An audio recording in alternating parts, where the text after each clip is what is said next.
we have already discussed about the organs, right, that helps in producing the sound.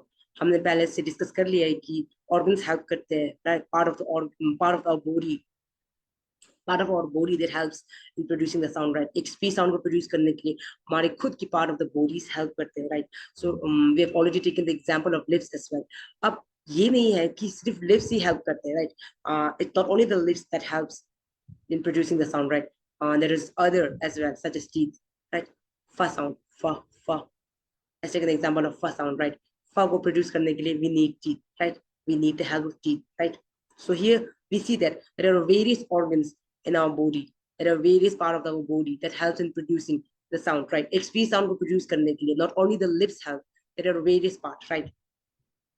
So see, when we study those movement of those organs, right, जब हम organs that helps in producing a sound, एक speech sound को produce करने के लिए बहुत सारे organs होते हैं, बहुत सारे organs, बहुत सारे part of the bodies होते हैं, right.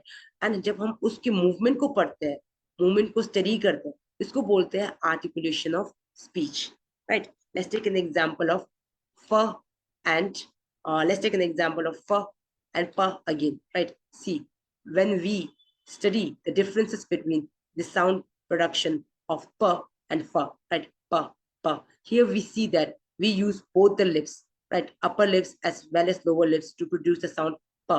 On the other hand, when we produce the f sound, we use the upper teeth, right, upper teeth and the lower lips, f, f. So here what we do is we study the differences in production of sound of f and p, right. So here we learn that there's a difference in production of sound, right. So the study of such differences in production of sound, or we can say the study of those movement of the parts of the body, right, or the organs, is called articulation of speech, right.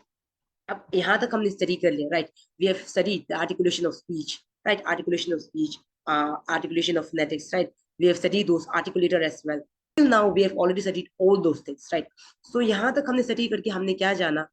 The important thing is organs of our body, right. Organs of our body helps in producing the sound. हमने ये जाना है ना end में. So we need to know the organs of our body that helps us in producing the sound, right. So the next slide would be on organs of our body. Organs of our body में तीन तरीके के होते हैं. The first one is respiratory, second one is phonatory, then comes the articulation, right. Respiratory में वही आएगा. Respiration क्या होता है? जहाँ से हम सांस लेते रहते हैं. So it consists of lungs, muscle of chest, and then the windpipe, right. Then comes the phonatory system. Phonatory system क्या होता है? जो windpipe से थोड़ा आगे हो जाता है, right. और जिसमें आता है larynx and the vocal cord. Okay. So the final would be the articulation. And again, I'm telling you again and again, our main focus should be on the articulation, right. So articulatory system is the final one. It consists of lips, teeth, teeth ridge. Now what is teeth ridge? Teeth ridge is also called alveolar ridge, right. We will discuss what are those articulatory system and how those articulatory system help in producing the sounds in our next slide. Okay, so the teeth ridge is also called alveolar ridge. Then comes the hard palate, soft palate, uvula, and then comes the tongue, right. अब देखो क्या पर है organ of speech, right. See, here is the tongue, right. Here is the tongue, here lies the tongue, right.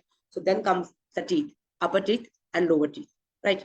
See, alveolar ridge, I have already told you alveolar ridge is also the teeth ridge, right. Teeth ridge is also called alveolar ridge. So here is the alveolar ridge.